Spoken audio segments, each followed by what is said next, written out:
Yes. Hello, I'm Heather. I am your host for the County Library. Uh, Quickly going back to our experts because they're the ones we want to highlight tonight. We have Jamie Butler, who's at the Great Salt Lake Institute coordinator. And Westminster College started this years back to let other researchers and just local research be done by this very important, the Great Salt Lake, which is a very unique but important ecosystem and a micro ecosystem. So she will be able to talk a whole lot about that. And Stephanie Dewar is our conservation program manager for Salt Lake City Corporation for the utilities, and they service a lot more than just Salt Lake City. And she knows a ton about how to conserve water, what we can do on an individual level, its impact. It's going to be fantastic hearing from her. And then last but definitely not least, we have Candace Hassenjager. I really hope I said your name right, Candace. And she is the director for the Division of Water Resources. And so she has a great breadth of knowledge over the entire scope of water, its use and its place, and what we can do in Utah about it. So just so I don't take up any more time, because most of the time is meant for their presentations, we're going to go straight over to their presentations, starting with Jamie. And for the people that just came right before we pass it on, um, if you have questions, we highly encourage them. So just put them in the chat. We're going to set them aside and we'll answer all of those questions as fast as we can because we want to engage with you guys and get the answers that matter most to you. So put them in the chat and we will get to them as they go. But for now, we're going to pass it along and take it away, Jamie. Hi, everybody. Everybody can hear me okay? Are we good? Mhm. Great. Well, I would love to show you a picture of Great Salt Lake. And this is a image that was taken from the International Space Station and shows our Great Salt Lake and just how amazing and how colorful and how large it is, right? We can see Great Salt Lake from space, and I think that's very important. I did grow up here and I heard all of the same things, and I'm really glad when I started my job at Great Salt Lake, I got my first job that was at Great Salt Lake, and I'm glad I didn't look at TripAdvisor reviews because they say things like, don't bother, it's a big disappointment, it's smelly and icky and filled with flies, and you might just have a good story if you go there. Really, I learned about Great Salt Lake from people that worked on the lake. So here is me in this group of some grungy smelling looking people that are brine shrimp harvesters that really taught me about Great Salt Lake and how important it is, and really how special, and really showed me all of the amazing places at the lake. And so I really like to take a cartoony kind of view of life sometimes, and I think we need that right now. And so we're going to look at a cartoon map of Great Salt Lake. And I hope you can see my arrow. um, I think Great Salt Lake is really cool because all of the water that feeds this lake, lots of it comes from the mountains in the east, this Wasatch Mountains. You can see that there's I-80 in the south end of Great Salt Lake. That'll take you out to the west coast. It'll also take you to the Great Salt Lake Marina. If you drive north on I-15, you can find the causeway in Davis County that goes out to Antelope Island. And if you go even farther, you might end up at the Bear River Bird Refuge, or even out to the Golden Spike National Historic Monument and Spiral Jetty.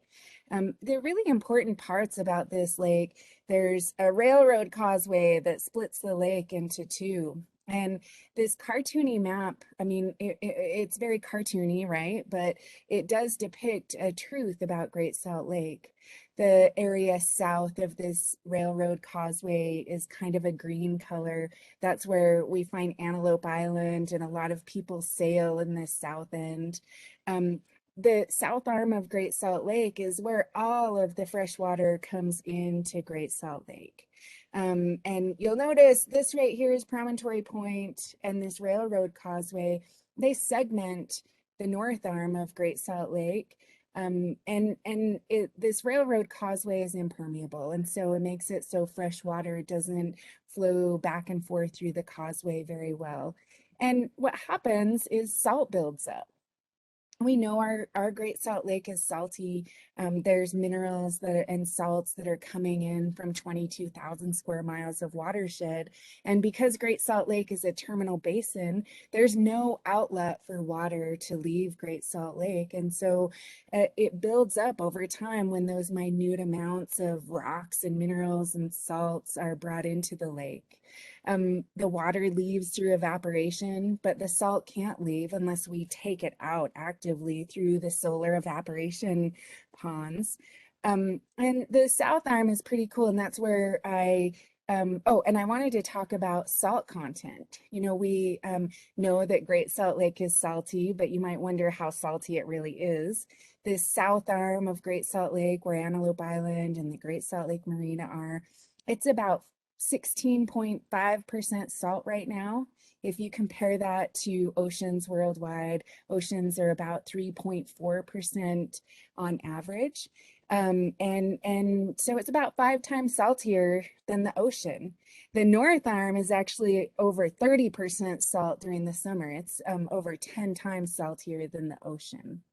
And so these salts have been building up for thousands and millions of years, and now we have this salty Great Salt Lake. I learned from my brine shrimp harvester friends about these brine shrimp. And I wish, you know, in 15 or 20 minutes, I can't tell you everything about Great Salt Lake. And so I'm going to tell you about my loves at Great Salt Lake, and hope that that extends into your life. So brine shrimp really were my first love at Great Salt Lake, and it sounds very strange. A lot of people probably know brine shrimp. You could get them off of comic books for $1.25 as sea monkeys, as instant life. I was shocked and saddened to learn that they don't wear lipstick and they don't have crowns. And sometimes they don't just carry one baby in their brood sac at one time. Females can actually hold up to 300 live young or eggs in their brood sac at one time. They just look like little gelatinous masses. They might be pink or yellow, or sometimes even blue or green, and you can scoop them up in glass cups and you can see them very easily during the summer months at Great Salt Lake. These brine shrimp are really special because they create these dormant cysts is the name. The cyst is the technical name. Really, I'm just going to keep calling them eggs. So at the end of the fall, these shrimp, they release these dormant eggs, and these dormant eggs are really cool because they can withstand the cold. They can withstand like really low temperatures. They can be dried up on the shoreline. They're kind of like, I've likened them to an M&M, like a soft embryonic center, and this hard outside shell that protects them from all of these weather events or hard, you know, desiccation. They can even, these cysts can actually be dried and put in like little coffee cans and sent around the world for use as fish food. So they're this very cool adaptation for these brine shrimp at Great Salt Lake. Our brine shrimp, when you look into your little cup like this young person is, you can actually see some of them have this little black spot at the base of their tail. Those are the females. The males kind of look like Santa Claus with a big beard. Those are claspers that they use to hold on to the female. Not all shrimp around the world are sexually reproducing like our shrimp. Some of them are called parthenogenic, and there will only be females in their population, and they clone themselves in their brood sac. And so these brine shrimp cysts are very tiny. They're even smaller than a grain of sand. You can see on the end of this person's finger these cysts, and you can rub them in your finger. It doesn't hurt them. They're very, very robust little eggs. And like I said, people harvest them. This is a picture. You can see a boat in the middle of my screen. That boat is somewhere around 50 feet long, and you can see all of this chocolate milk looking stuff that's all over the water that's floating.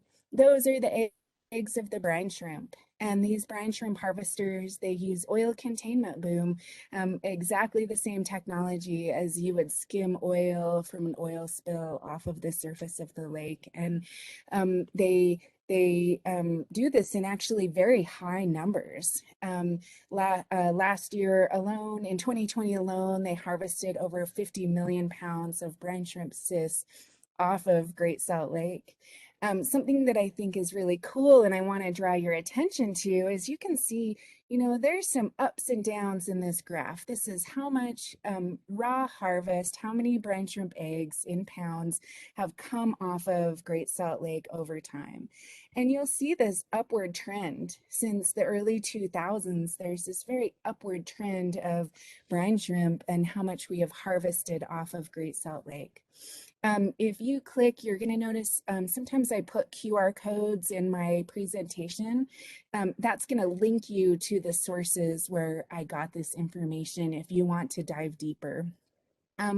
So I think that this is pretty cool because I think this upward trend actually has to do with a very robust and very good management scheme by the Department of Natural Resources and Wildlife Resources, where they adaptively manage all of the brine shrimp that come off of Great Salt Lake. So instead of saying, hey, brine shrimp harvesters, you can take 50 million pounds off of Great Salt Lake, they go out twice a week during the harvest season that runs from October until January. And they look at what's left in the water and they manage based on what is left in the water, and they know how much is optimal to be taken off of Great Salt Lake, and have actually increased that over time. And you might wonder, like, why would you want to do that? And this is why fish really, really, really love to eat Great Salt Lake brine shrimp or any kind of brine shrimp. And they're very nutritious and have lots of proteins and lots of fats that feed people worldwide through commercial aquaculture. And so people, really love to harvest these, and there's a big economic benefit to that. And so I think it's really important to think about what a cost of a declining Great Salt Lake is, because maybe you've heard that Great Salt Lake is shrinking. I hope you have. Haven't been shutting up about the consequences of a shrinking Great Salt Lake. And I just want to say that there's lots and lots of people working in various areas in water law and through state government and through NGOs and conservation groups in thinking about what the cost of a declining water level in Great Salt Lake is. And this is a really busy slide, but I want you to pay attention to what happens in kind of these top gray areas. There's reduced lake effect snow. I don't know if you know that Great Salt Lake produces lake effect snow that skiers really love. There's increased dust that comes off of drying Great Salt Lake and the bed and the sediments that are left behind, which can cause both, health costs with the toxins that are coming off of there, but also it can land on the snow and it can make that snow less reflective. Like if you think about wearing a black shirt on a hot summer day and how much warmer you get when you're wearing that black shirt, it causes snow to melt earlier. Dust blows onto our snowpack. We have increased salt content. It's not just the water that decreases. When that water level decreases and the elevation of Great Salt Lake goes down, the whole chemistry of the lake changes. So the salt in every little volume of water increases, and that causes effects to life that we can talk about later. And maybe our brine shrimp are, they're starting to reach that like top tolerance of salinity level. We'll talk about the birds. There's habitat loss for birds. There's bridges. There's land bridges that form to islands where birds breed. And there's invasives. There's invasive species like Phragmites that can take over these areas. And, this isn't just a cost to what people can eat or what birds can eat. There's an actual economic benefit to Great Salt Lake, that losing it might lose, you know, $1 to $2 billion and over 6,000 jobs. So I wanted to, and all of the, you know, all of this information can be found at these QR codes of where this is. And you know, it's not just people that love brine shrimp. And we do love our brine shrimp. I just wanted to let you know that brine shrimp do boogie. Oh, let me play this. Technology is the coolest thing ever.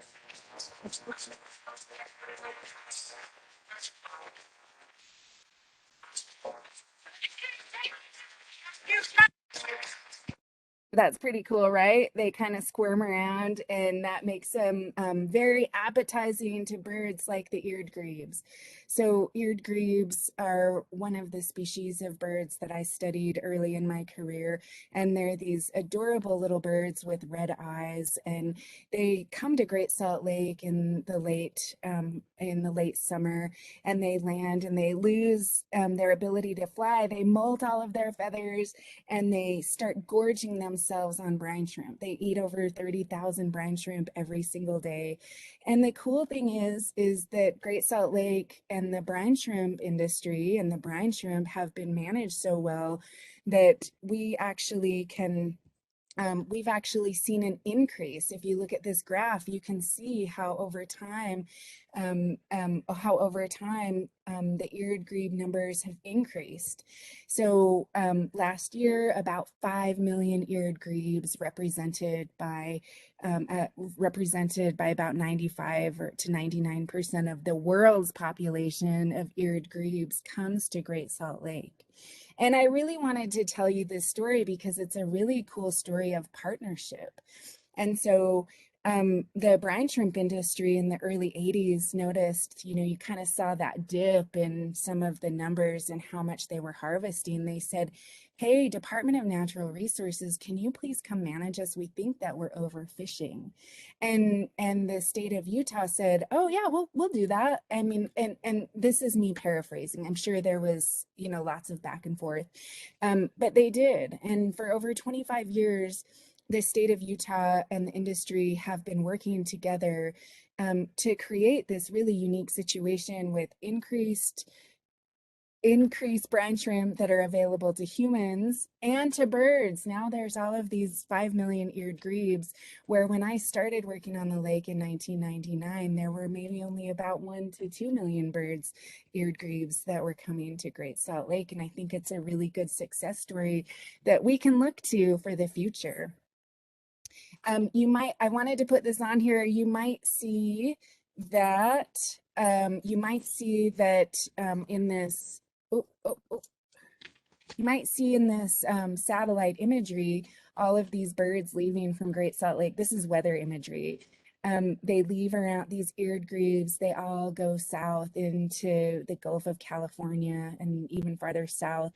And you'll see them leaving on the weather radar. So if you hear weather people talking about that, you can say, Jamie told me it's eared grebes. They're leaving. They've started exercising and they've gotten their ability to fly back. And now they're going south for the winter. And it's not just eared grebes that are here. There's also 338 species of birds that rely on Great Salt Lake.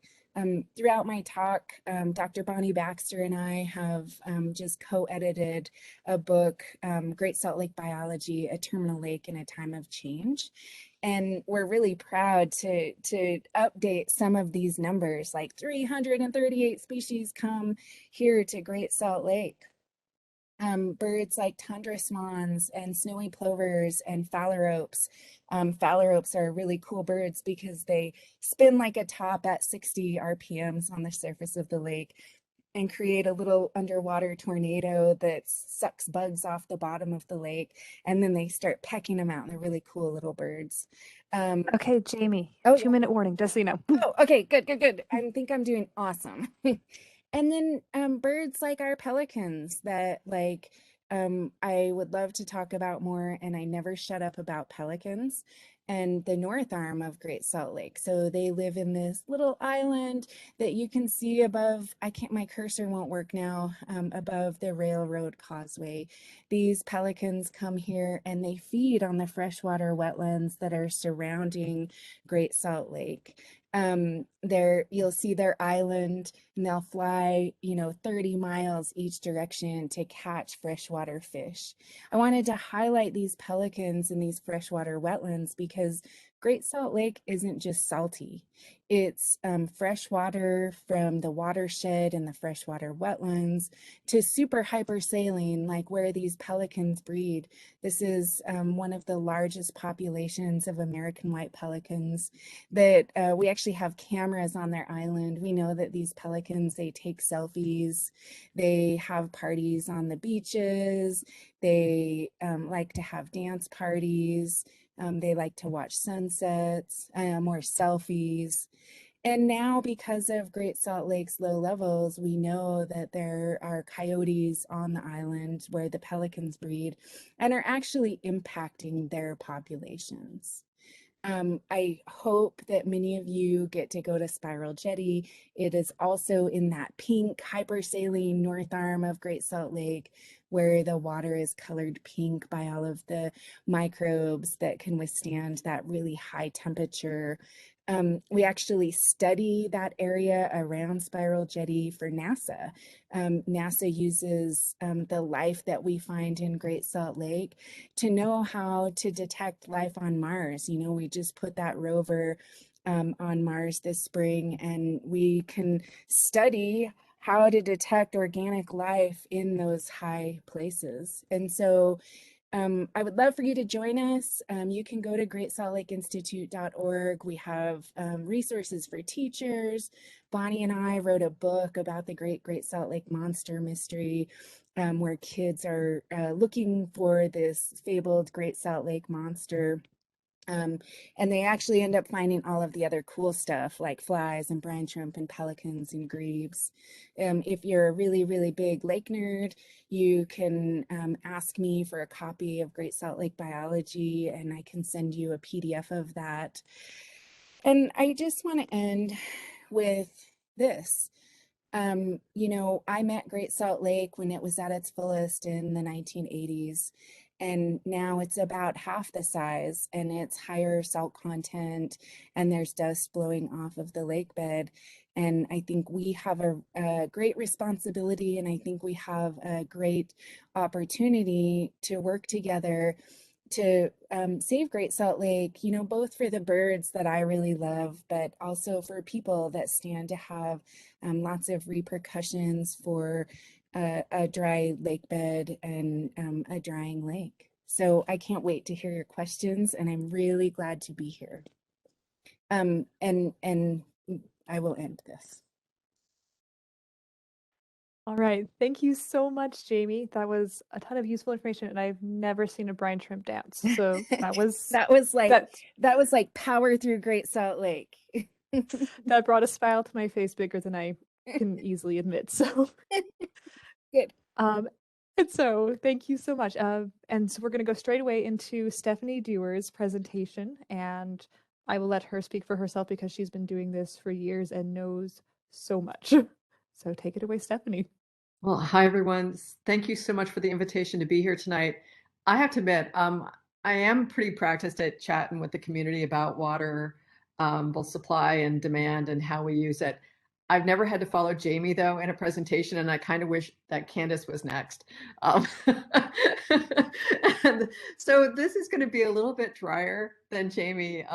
But the other thing I want to say, and I'm going to mention this because Heather brought it up, that I've been at this for a long time. So this year I hit 20 years with the Salt Lake City Department of Public Utilities. But I want to tell you something. No, what I really want to say is it's that the first time I did a presentation about water use in the Salt Lake area, I was on a panel with 5 people and I was the only woman.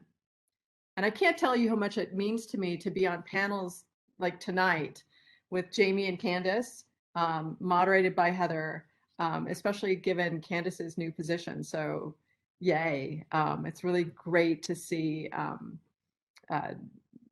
to see this. So thank you so much for being all here tonight. Anyway, so water conservation. Hi, I'm Stephanie Dorr. I'm the Water Conservation Manager for the Salt Lake City Public Utilities. Next slide.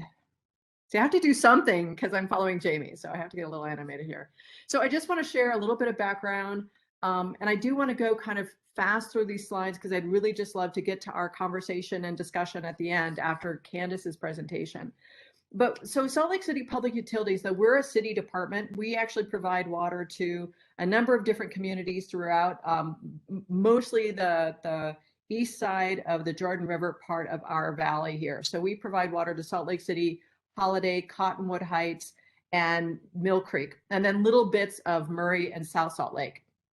We have a population of about 380,000 people.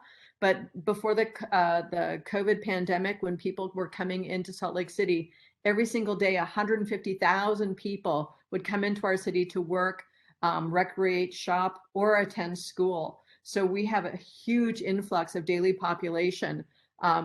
We're also expected that within the next 40 years, we'll grow by another 100,000 people. And that the character of our community, we've always been a very diverse service area. We have lots of homeowners and lots of residents and apartment dwellers and things, but we also have a really robust commercial and industrial base here also in our service area. And that's going to even change more with the development of the Northwest Quadrant. We now have a prison that we're going to be servicing, which is like a 6,000 person city kind of brought into part of our community. And densification is also really changing the character of our service area in terms of how we use water, how we are going to estimate water use, and future supplies, or future demand patterns, I should say. Next slide. So this is just, I want to share with you that, you know, one of the things, Heather shared with us some questions that were already coming in, or that folks were brainstorming about what we might chat about or afterwards. And one of the things I think people don't realize is how diverse our water supply is here along the Wasatch Front, and actually across all of Utah. Candace will talk more about that broader picture across the Utah state. But here, even within our own service area, we get water from surface flows out of the Wasatch that Salt Lake City Public Utilities has held water rights on for 150 years. We have water that we exchange with secondary water suppliers. We have wells. We have some reuse water. We also get water from the Colorado River Basin through the Central Utah Project. So we have a really diverse portfolio of water, and that helps make our water supply very resilient, because we don't have to depend on just one supply. But it also means that we're a really complex system, and it takes a lot of experts to help make sure that all of these diverse supplies are protected, both well, legally and environmentally, and that they're all used responsibly, and that they the system, the infrastructure that delivers it into our service area is also kept running as optimally as possible, so that we can protect, preserve, and sustain that supply of water. Next slide. Wow, that was a slip. So I wanted to chat a bit about how we're using water within our service area. And this is important. You know, this is from our conservation plan, which we finished. It was adopted by City Council in December of 2020. And we did a great deal of analysis in the construction of this plan. And one of the things we know is, since we began our conservation efforts in earnest in 2001, we've reduced our per capita consumption by nearly 27%. And we've reduced peak day demand by over 30%. Now, these numbers are really important, and they're really, I don't know that they're understood as well as they should be. I mean, water geeks like Candace and me, and maybe Jamie even, I mean, she geeks out in water in different ways, but Candace and I, these are numbers we live by. And gallons per capita doesn't actually mean that, for instance, in Salt Lake City right now, our gallons per capita per day use is about 206 gallons. That doesn't mean that as an individual, like you, me, Candace, Jamie, Heather, we don't use 206 gallons of water personally a day. What that means is within a service area that's being provided water, all the water that's treated for all uses is divided by a census population. And then that's how that number is calculated. What that doesn't include is businesses and industries and other functions like that aren't counted as people, so they're not counted in that per capita consumption. What that means is to operate our city, to keep commerce going, for business to operate, for the industries to operate, for schools, churches, shopping centers, everything you can imagine. It takes 206 gallons for the people who live here for all those functions to happen. So it's not that an individual uses that amount, it's that the community uses that much in terms of its daily functioning. It's still important that we work on reducing that number, and it's pretty impressive that our service area has done such a good job, given that the number of commercial and industrial uses has actually increased and that our population has increased, and yet our per capita consumption has reduced a great deal. So that shows a really impressive effort on the part of our community to reduce our daily water use. Now, peak demand, on the other hand, is a different kind of number. That's a number that measures how much water, it's the volume of water we use in a single day, like the day of the year that we use the most water possible. It usually happens in summer, sometimes like between mid-July to early August, although sometimes it's happened a little bit earlier. And the reason that measure is so important is we have to build our entire infrastructure system so that on that day that everyone's using the most water of the entire year, our entire infrastructure can still meet that capacity. And should there be a fire that day, that we can actually fight that fire or meet any other need that occurs. So systems are built and designed for that single day capacity. So when we can reduce that peak demand, it means as a community, we save both the capacity of our system, which means we don't have to size up as we grow. And it also means it helps keep our costs down. I hear a lot comments like, oh yeah, we conserve water, but our bills still go up. Well, yeah, because everything costs more, but your bills go up pennies. If we weren't saving that amount of water every year and we weren't reducing our peak demand, for instance, right now we're redoing a water line around 900 South within our service area. And it's a huge project. It's millions and millions, tens of millions of dollars. But conservation has reduced peak demand to such an extent and so dependably that project and another associated project, conservation has helped save $20 million on that project because we didn't have to size up as large as we would have had to. Our waste treatment plant lasted 20 years longer than the estimated life of it because conservation helped reduce the flow going to that facility and allowed it to sustain its capacity. So conservation really saves a community a great deal of money, and it saves a precious resource. So there's no way it doesn't make sense.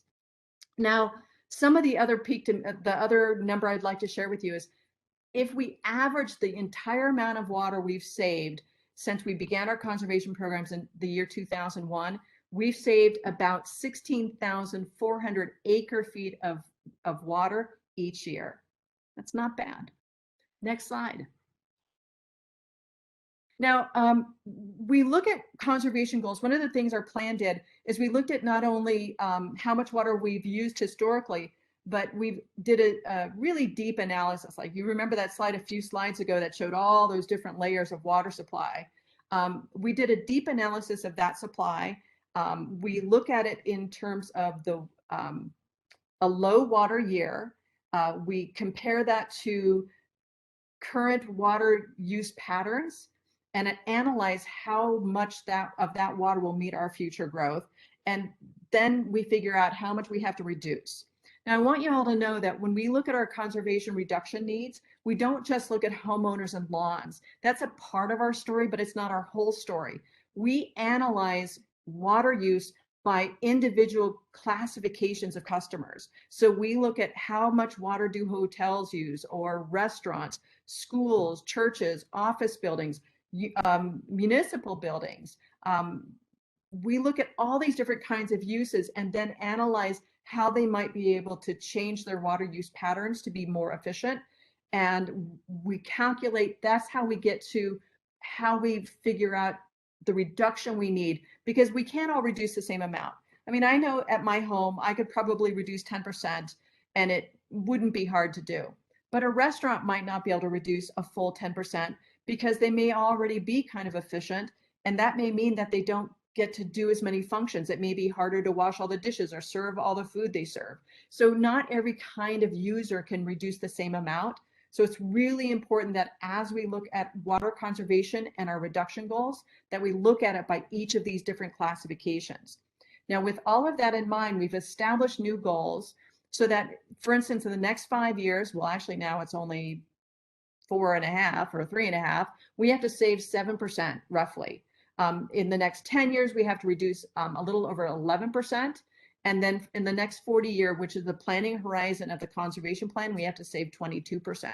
And we've broken this down for indoors and outdoors and all these different classifications that I mentioned. So we've really analyzed, and the goal of all that analysis is so that we can develop programs that help every single one of our customer groups meet the conservation goals we need them to meet.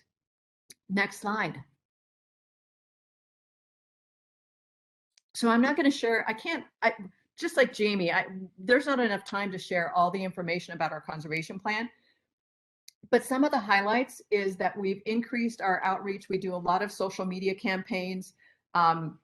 We've also worked really closely this past summer with our member city or partner cities with their parks and facilities groups, so that we can help them reduce their water use during the drought.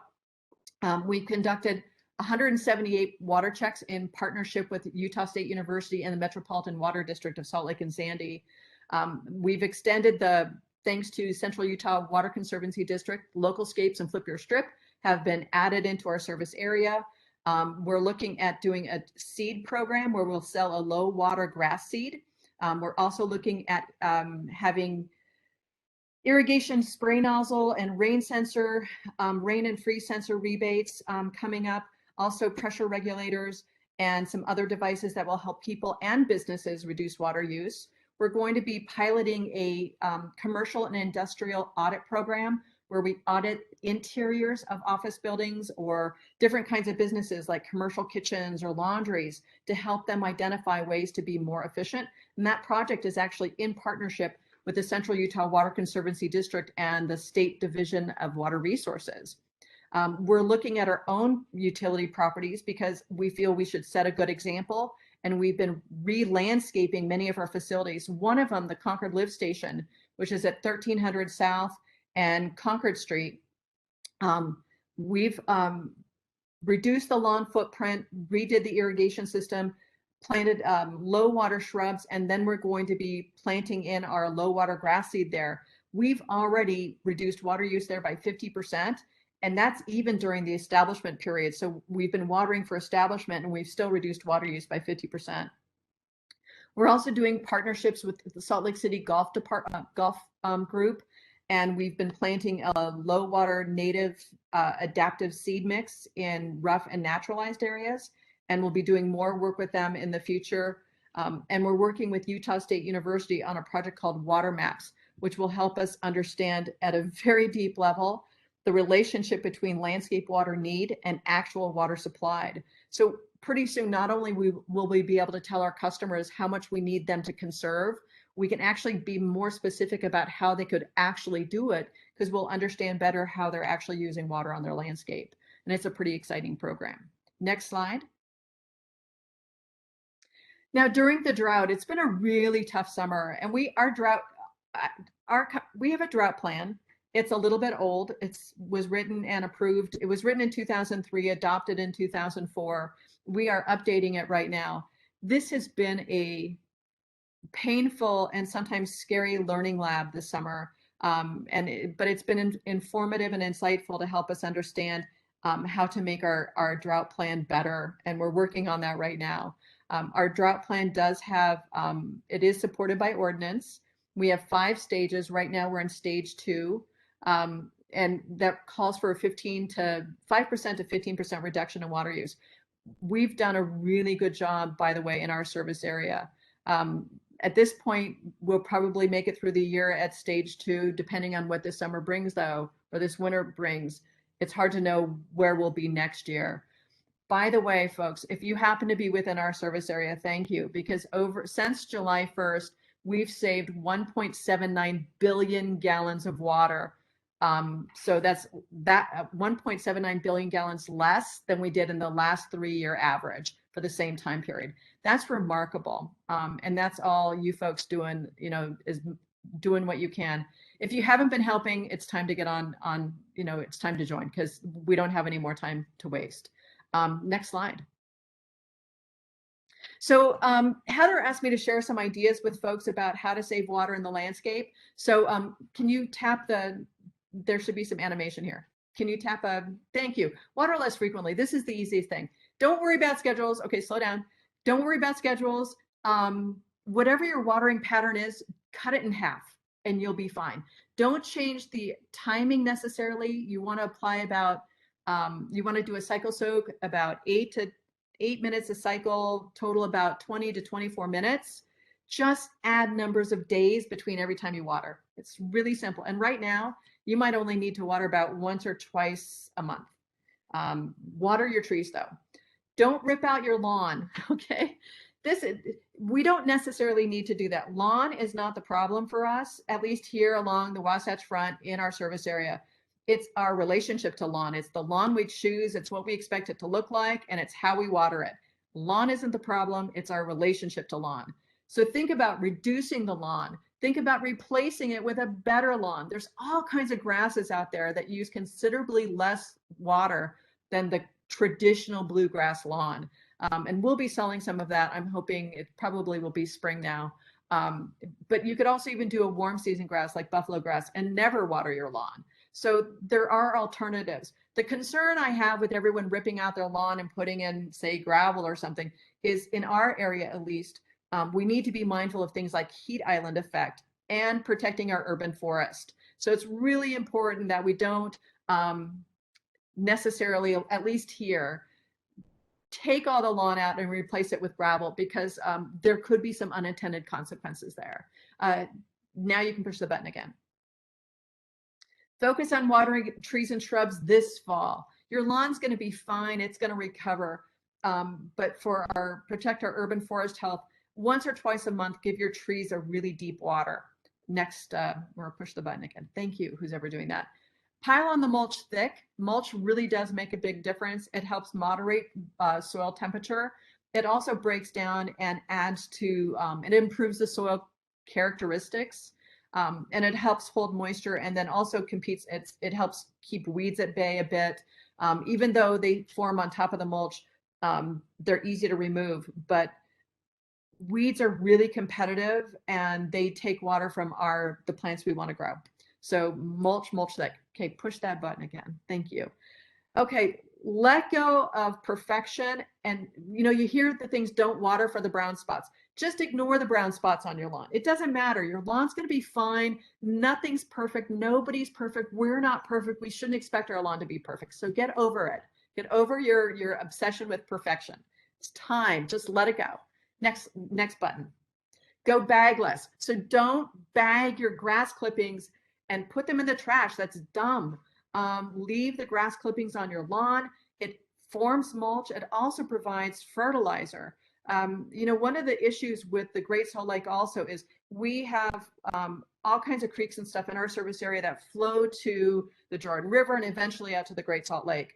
All the stuff we put on our lawns or in our landscapes, that's fertilizers and stuff, when we overwater, which we do, and I can tell you by how much, that all ends up in those waterways and it ends up in the Great Salt Lake. So when we can use less fertilizer, herbicides, or anything else, we benefit our entire ecosystem and everything. We're all healthier. Our water's healthier. Our environment's healthier. So stop bagging grass clippings. Leave them on your lawn. Next button. Mow high.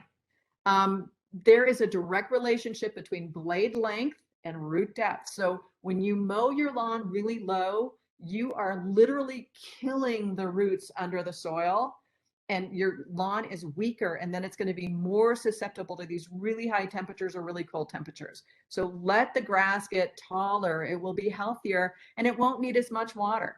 Okay, next slide. By the way, some other calls to action. I'd like to point out, we've talked about outdoor ones already. We're going to have some rebates. Check out the website. Conservation is not an outdoor sport. There's a lot you can do indoors, and this is really important. One of our goals within our own service area is that in the next, well, now 3.5 years, we have to reduce indoor consumption for residential customers by 7 gallons a person.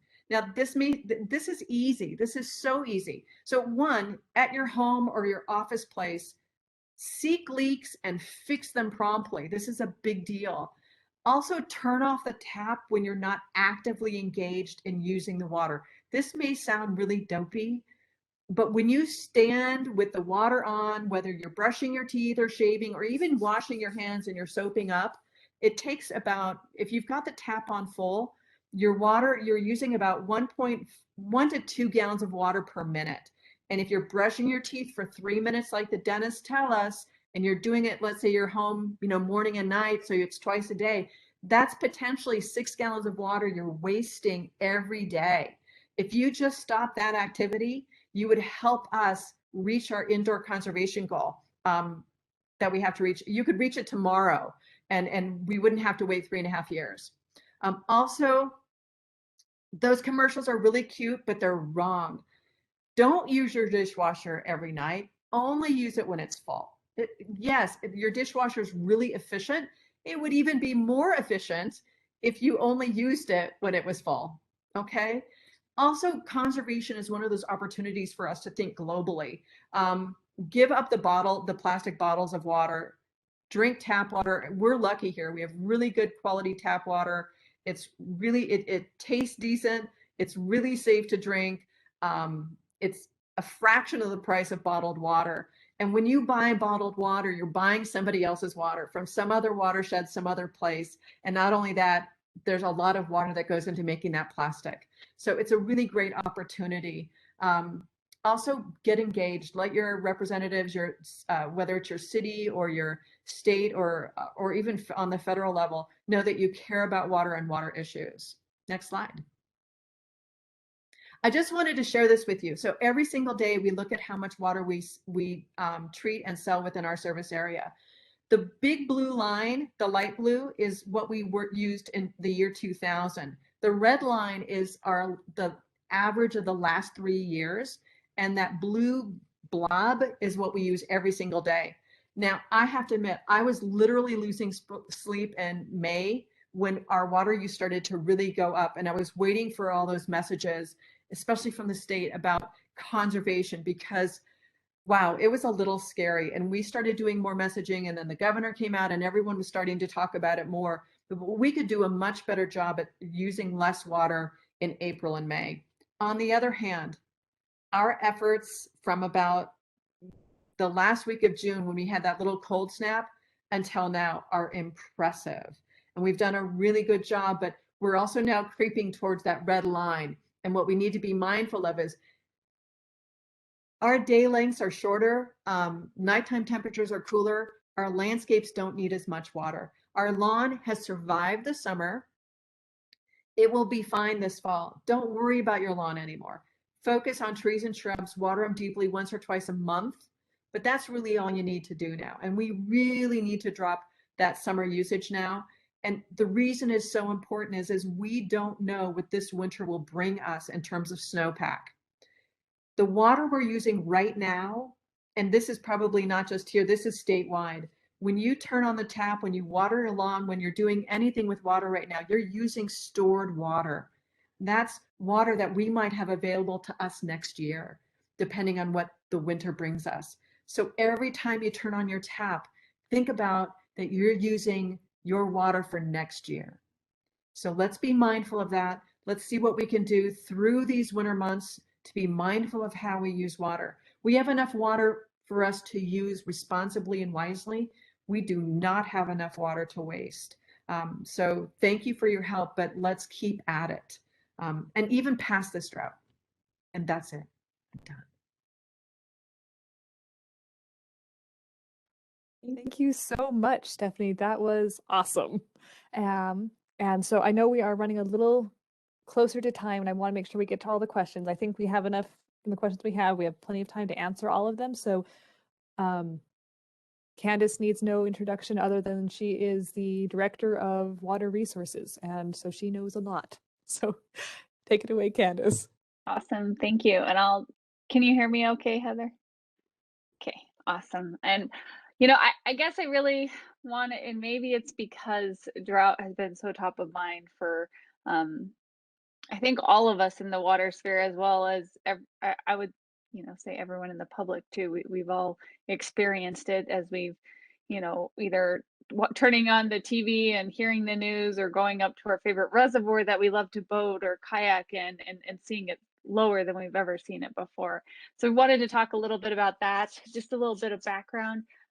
So I work for the Utah Division of Water Resources, and our mission is to plan, conserve, develop, and protect Utah's water resources. I've worked there for about 14 years. It's a great place to work, and I get to work with amazing people like Jamie and Stephanie in our water sphere. So super excited. So I'll try to go quick, but I gotta kind of lay the stage for you so you'll all understand.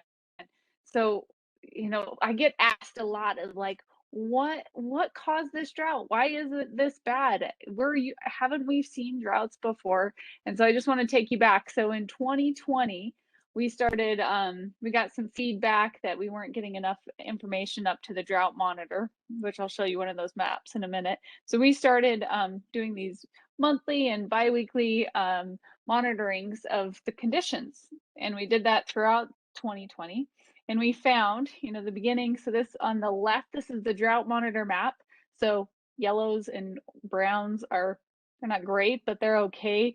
Reds and dark reds are scarier for us. So on the left side, that's April 7th, 2020.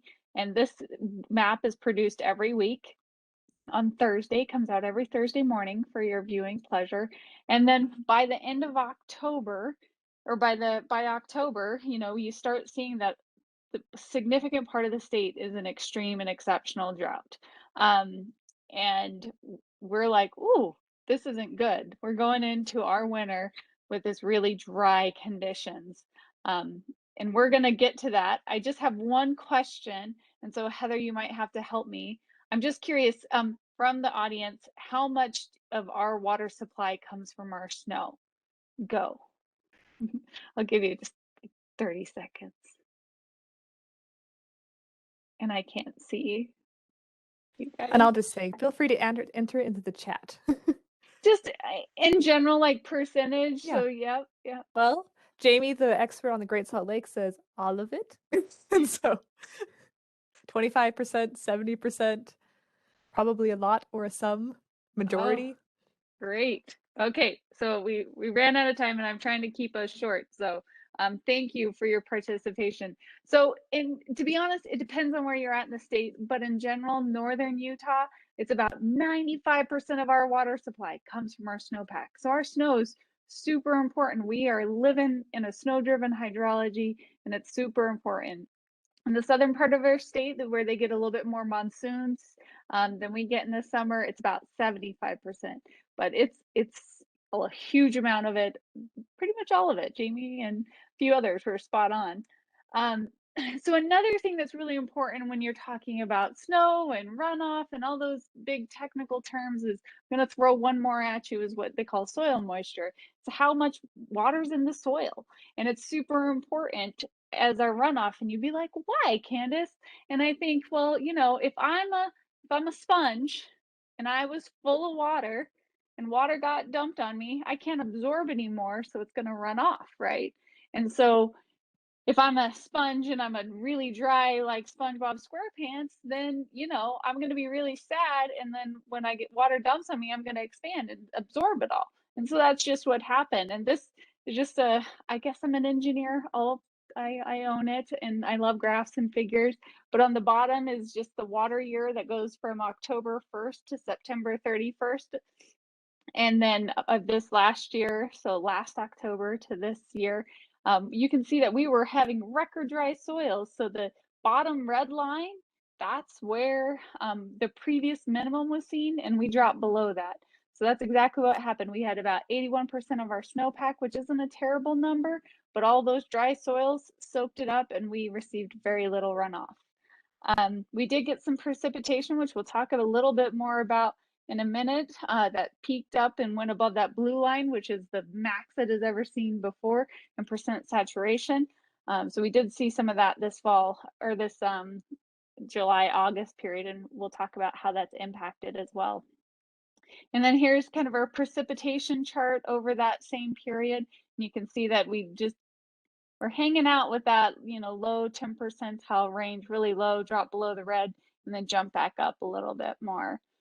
There are, 5 different types of drought. There's meteorological, agricultural, hydrologic, socioeconomic, and ecological. And I would say that this year we've had impacts to all of those different types. All of those different areas have been impacted by this severe drought.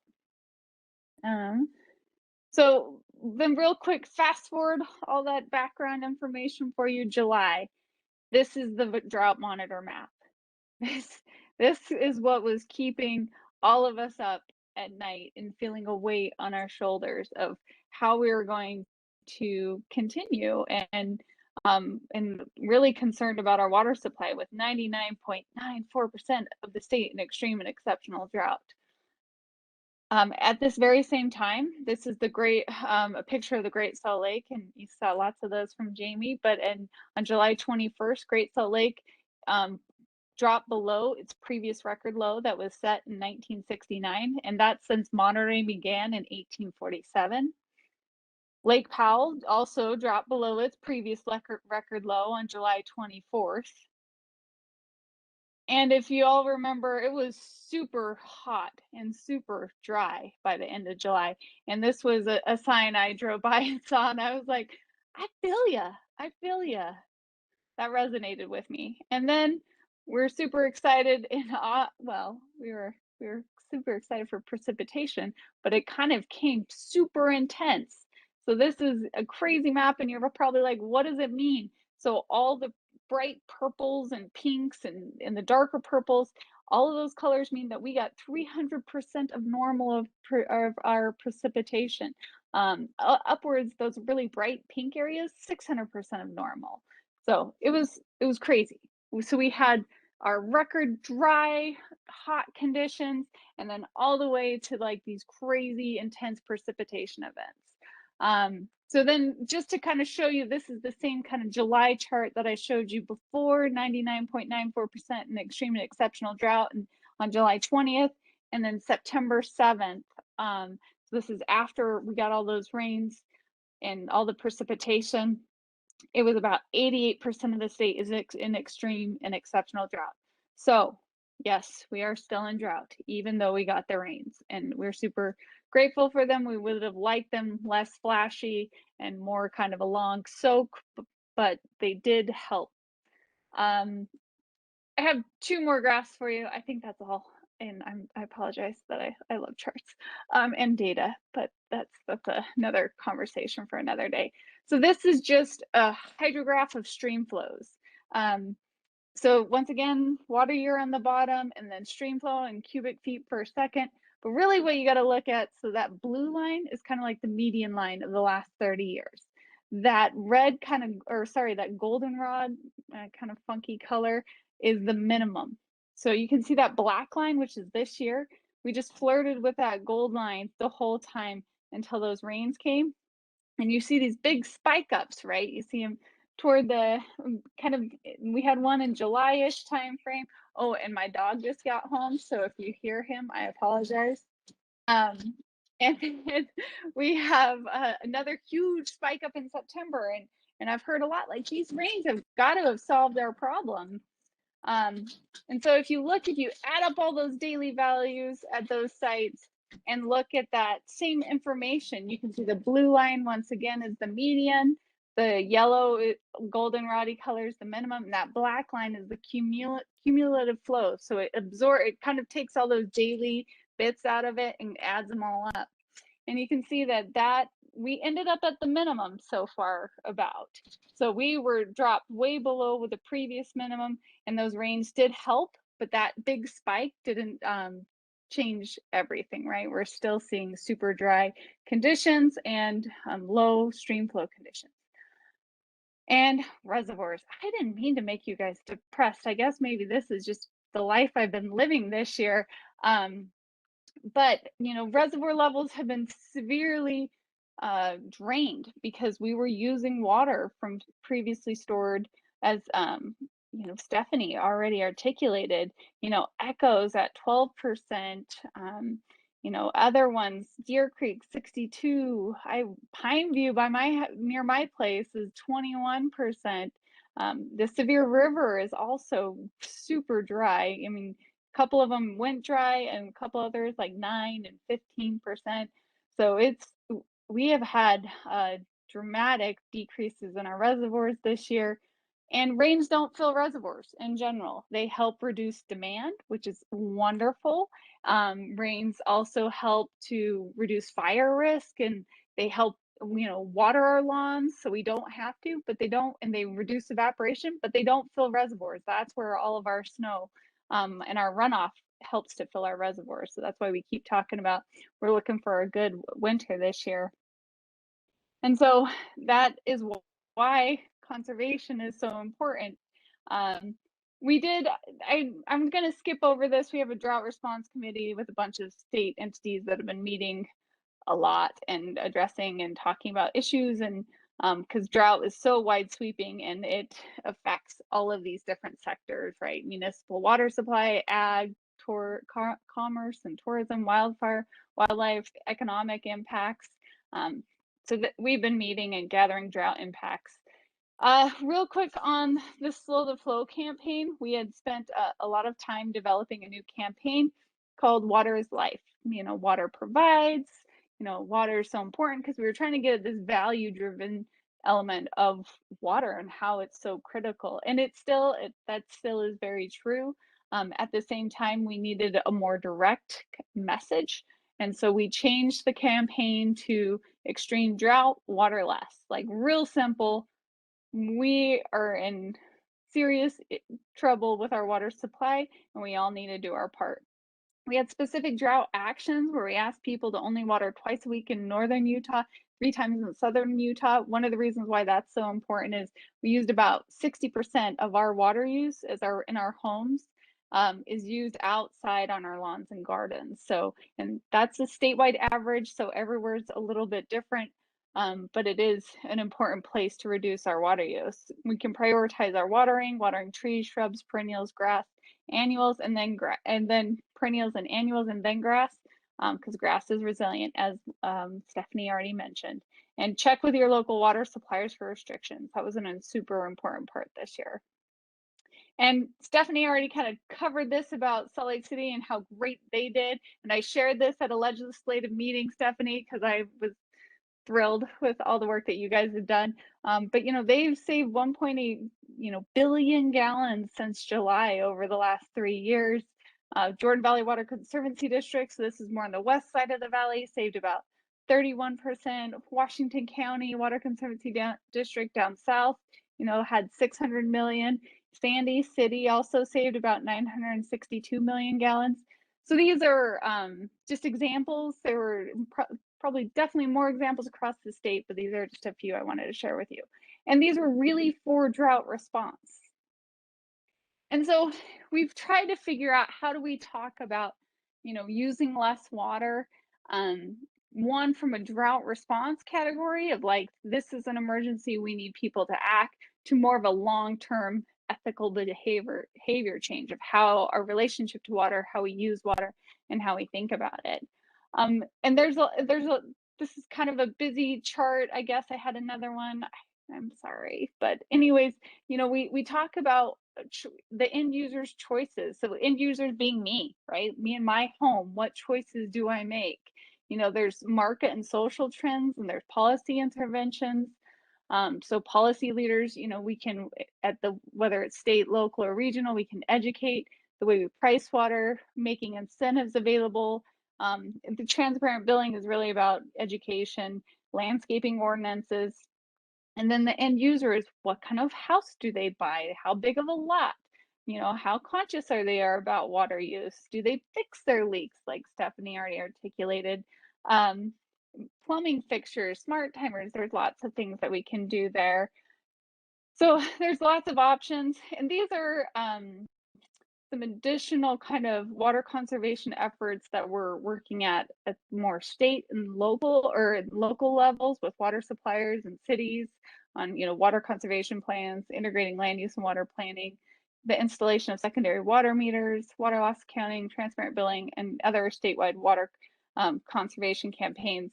And this is where I think you'll find hopefully some good information. You can go to slowtheflow.org to get more information. And I think that links to actually all this other stuff. Utah Water Savers is a great place to go to find out about more rebates, the weekly lawn watering guide.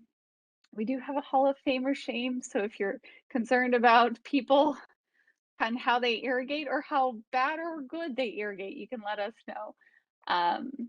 And I'm going to wrap up my presentation right here. Just let's watch our speed and our water use. Thank you, Candace. Awesome. And so slightly into the time, but that was so packed with such good information. I didn't want to interrupt on either of those, because one of the things we want to do is have very positive, actionable steps. Because yes, there's there's a certain level of doom and gloom when you're like, especially when you see like this lake shrinking or anything dire like that. And we've heard so much in the news and so many heavy things. It was really important for this lecture series to have things to empower people and residents of Utah to have positive change.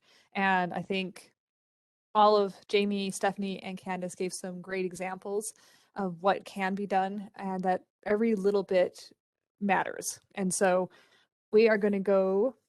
Can I just say something really quickly? Yes. Is that okay? Please do. This is where you guys just keep talking. Yeah, because Candace and Stephanie, like, they shared ideas on what you can do, and conserving water is like, super important.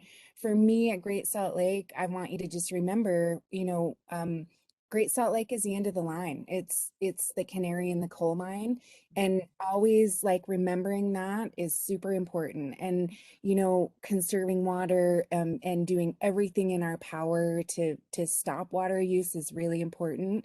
For me right now, I think the most important thing is to take what you've learned tonight and to tell your friends and to tell your family, and to like share the importance of water. And I think the story that water is for fighting is an old story. And I think water is for partnering, and water is for collaborating, because all of us need water. Our birds need water. Our humans need water. We need water. And now is the time to collaborate and to like learn how to work together to make sure that is a sustainable resource here in the West. Thank you, Jamie. Okay, so we're going to dive straight into questions, because that's where we wanted this engagement to be. So I'm going to couple a few questions up because they tie in well together. So first question that was asked is, it's the doom and gloom. So this is for all of you, all three panelists, is, does all this information imply that the Salt Lake Valley, or Utah, is in a water death spiral? Drying lake leads to less lake effect snow, leads to less snow melt each year, leads to further drying lake, so on and so forth. Coupled with climate change and models for the region, should we be renaming this from drought to a new normal? Are we doomed? Basically, is the underlying message. So feel free, anyone, to respond first, or if I can say, Candace, do you want to go, and then we can see if anyone else wants to respond. I was gonna say, you gave me the easy one. No, it's my fault. Maybe not all my fault. Talking about all the hard year, but so I'll say this. It's really difficult to say whether this one year will be our future forever. It's really hard. I think the one thing that we do need to be cognizant of is climate scientists are predicting that climate change will bring warmer temperatures and then more extremes. So drier dries, wetter wets. And to be honest, we've seen them all this year. And we should prepare for that in the future. We should prepare in how we grow, how we use water for those eventualities. If I could jump in here too, and you know, there's a lot of research being done, a lot of collaboration between the state, a number of water agencies, and academic, especially climate and hydrology scientists about, there's a lot of models about climate change. What is hard with the models is that they aren't refined enough to tell us what's going to happen here. But you know, Jamie mentioned collaboration, and there's so much of that going on right now between academics, water providers, scientists, researchers to find out what our future does look like. But I think what's important here is we don't know the future. We don't know what's going to happen. But you know, you hear the numbers like, oh, well, you know, 60% of our water goes out of doors. And what does that mean? And it's hard for you to know. It's hard for anybody to know. I mean, I'm in the industry and I look at, you know, you look at those numbers on your bill and what does it really mean? Well, what we do know is, because we've done this project called Water Maps with Utah State University, it's not that people are using 60% of their water out of doors. That's not the issue. What's at issue here is we know that that water that they're using out of doors, it's probably 1.5 to twice as much as they need to use outdoors.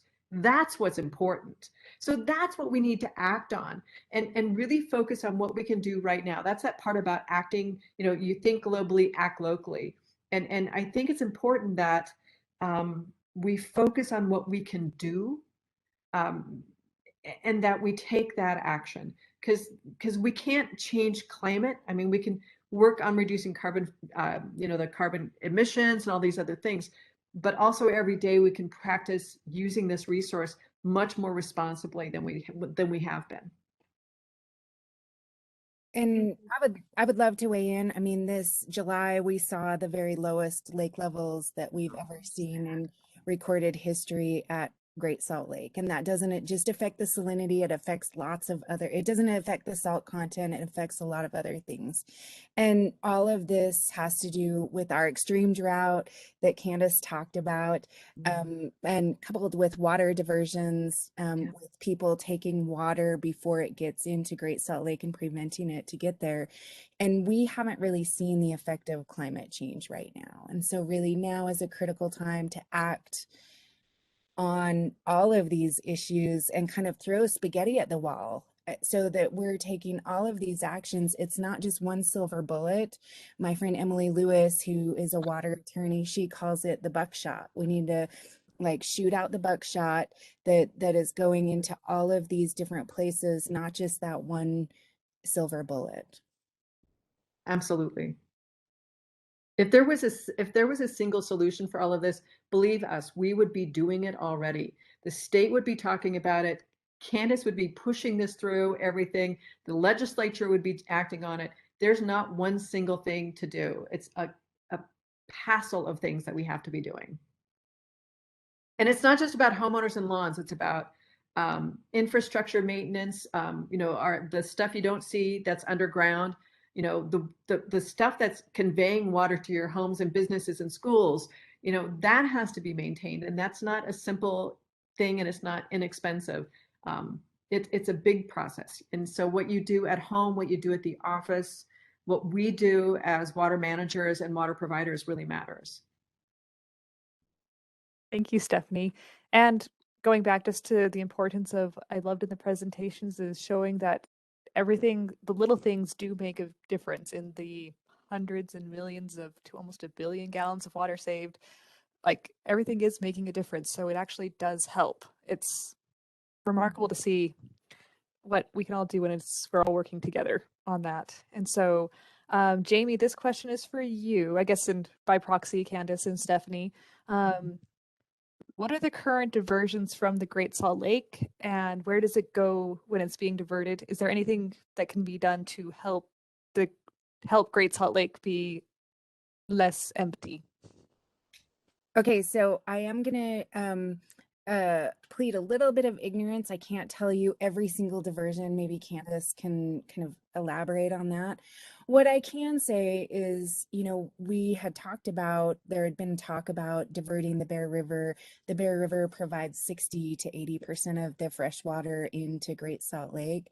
And because of conservation measures, we were actually able to push that off probably into 2040 and hopefully even longer than that because of our conservation measures.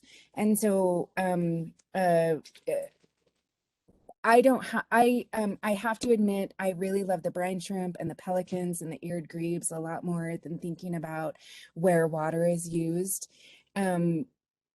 But we all have a water footprint, right? We all eat food. We all benefit from agriculture. We all have this water footprint that we use that we can decrease. And so maybe that's a little bit of a cop-out answer. And I don't know who asked that question. I can send you a chapter in the book that Bonnie and I co-edited by Sarah Knoll, Dr. Sarah Knoll and Dr. Wayne Wurtzbaugh, that talks about exactly what the consumptive water uses are and where that water goes. Just send me a message and I can send that to you. Awesome. Thank you. We can do that. All right. We have another question of, I work at an environment like a restaurant, and it's really hard to conserve water, but I do try.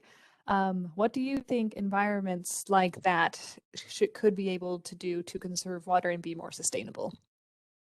I'm going to take the lead, jump in on this one. There are a lot of things that businesses can do. For one thing, they can be really mindful of leaks. They can make sure that their fixtures are upgraded and are higher efficiency. For instance, in a restaurant, there are high pressure nozzles you can use to rinse plates and pots and pans that take considerably less water than because of the high pressure.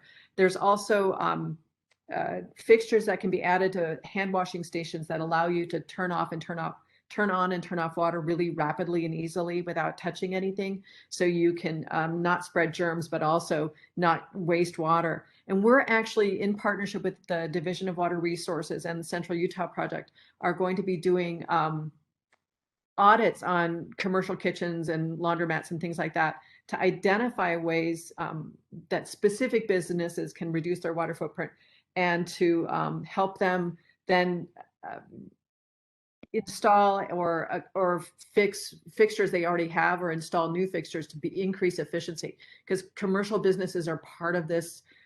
They have a vested interest in helping us reduce water use because they depend on water for their business and for the community.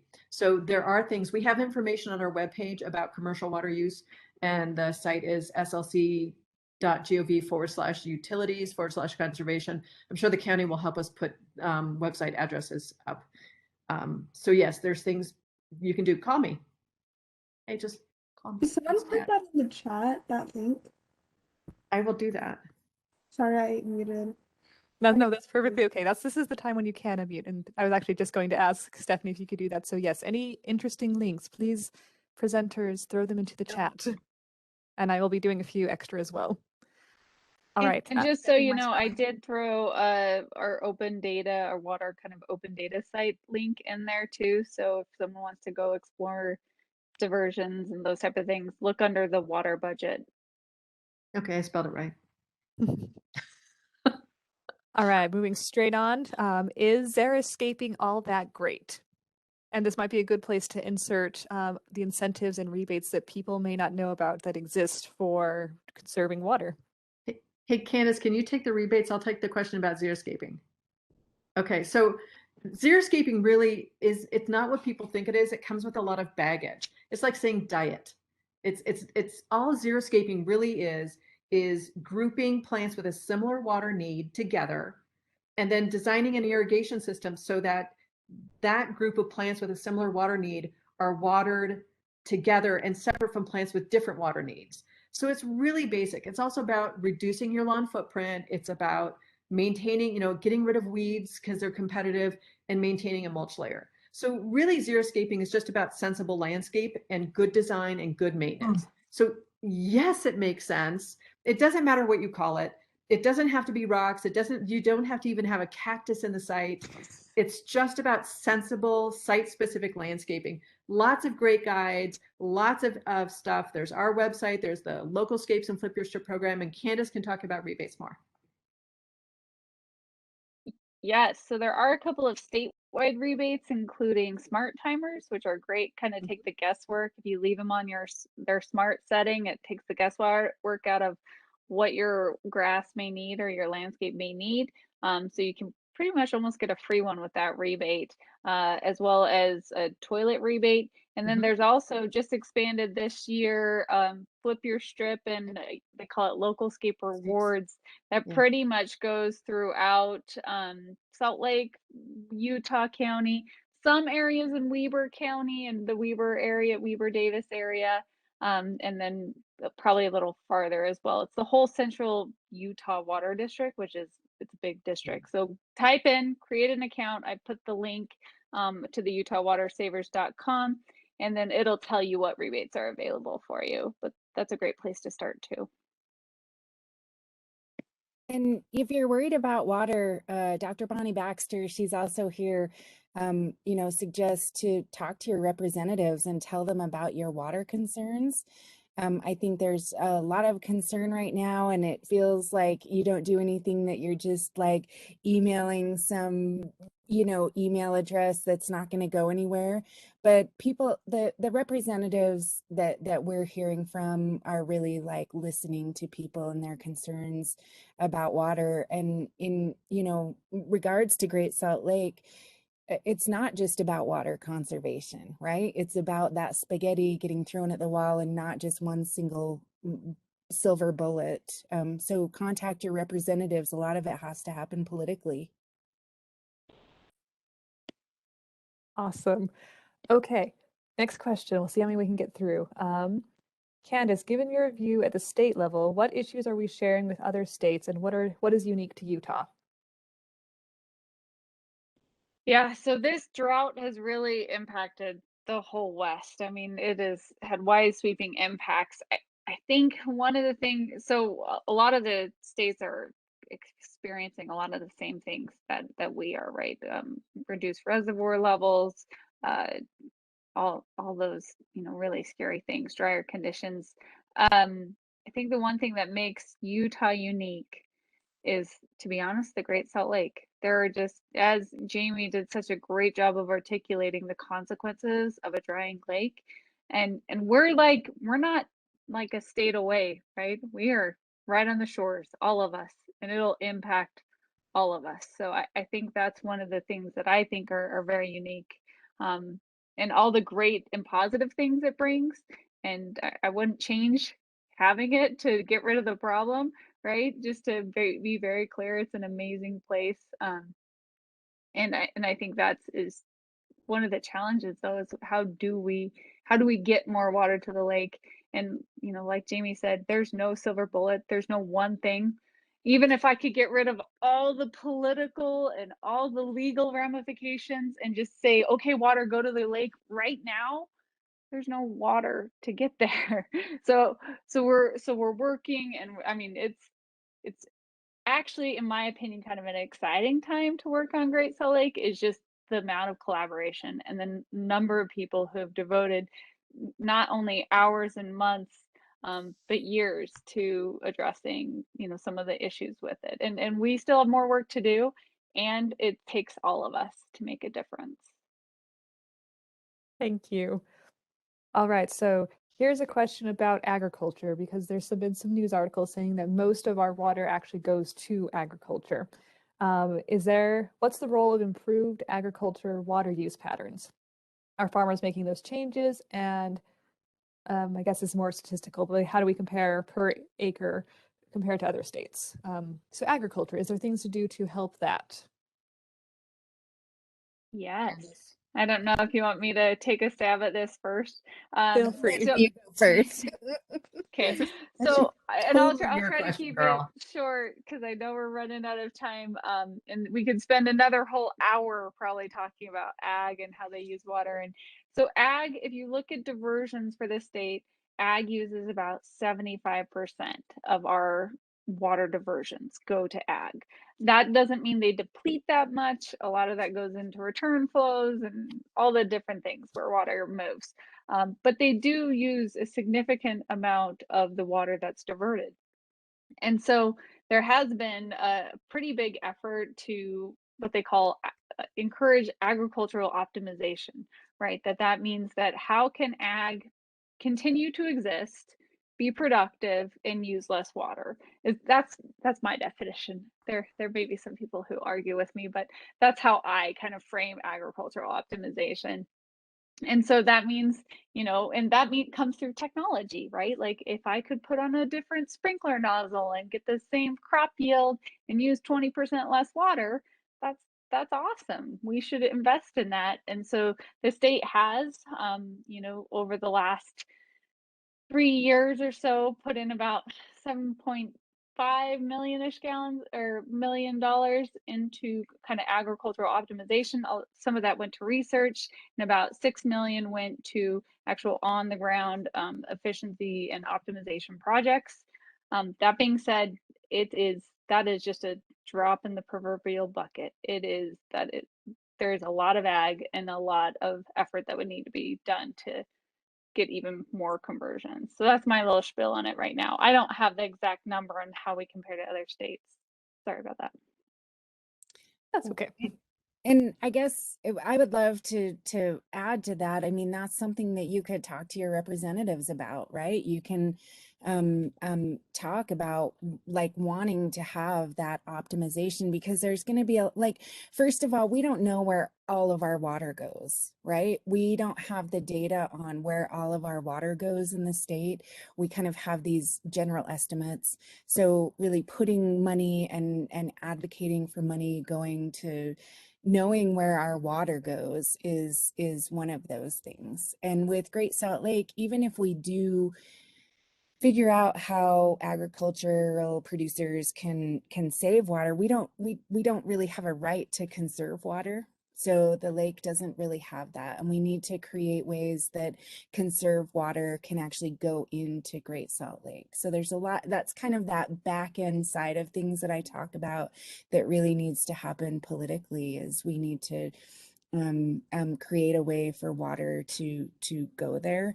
I would encourage everybody who's like really nerdy about, this water law, and if you're really excited about it, Emily Lewis is a water attorney with Clyde Snow, and she has a podcast called The Ripple Effect, and she really dives into some of these issues in a very wonderful and deep dive into these issues. So check her out too. And she talks about agricultural optimization and all of these issues. Awesome. Thank you, Jamie.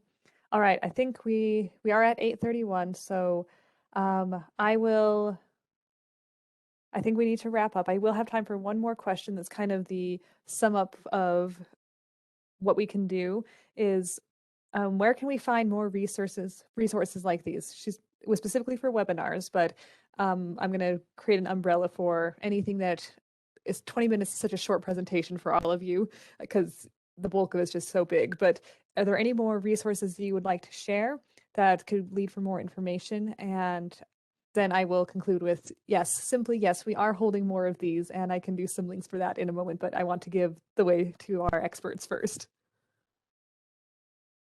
I'll throw out CWEL. So the Center of Water Efficient Landscaping, USU, it's their how they get information from the agricultural research side to consumers, including farmers and others. So there's great information there about emerging technologies as it relates to water use in the landscape. Great studies about turf grasses and lower turf grasses, all kinds of really amazing things that are going on at USU. And they invite a lot of experts in. And so there's even global issues are addressed there. So CWEL, I put the address in the chat.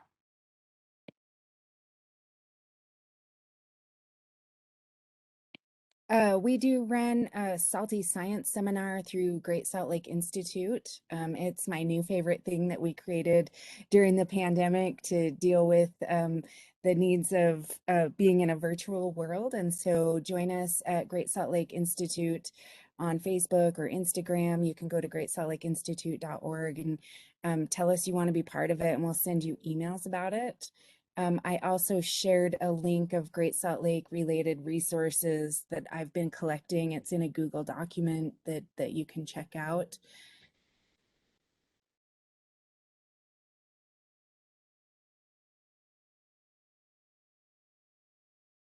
Any for you, Candace, or should I, before we leave, I will leave a link actually for our next webinar for the Element series. It's for Earth, and it's specifically about creating a backyard ecosystem, which does incorporate localscapes. We're having someone from Localscapes talk, but also how to incorporate food into your landscape, making it beautiful, but also very economical and being water conscientious, because as we're seeing, all of these things tie into each other. And so I will link to the Eventbrite in that, but feel free, Candace, to say anything else and any other final wrapping up thoughts. I was just going to say thank you. I think I put a couple of resources in the chat and just really appreciate the opportunity. And as it's always a pleasure being on a panel with Jamie and Stephanie. So excited to be and grateful to be here. Awesome. And then, yes, Jamie just put her email into the chat, so you can email her any extra questions. And yes, so we're doing the next series. I lost my train of thought, but thank you for joining us. And we are so grateful for our panelists for being able here and sharing their expertise. And we will see you next time.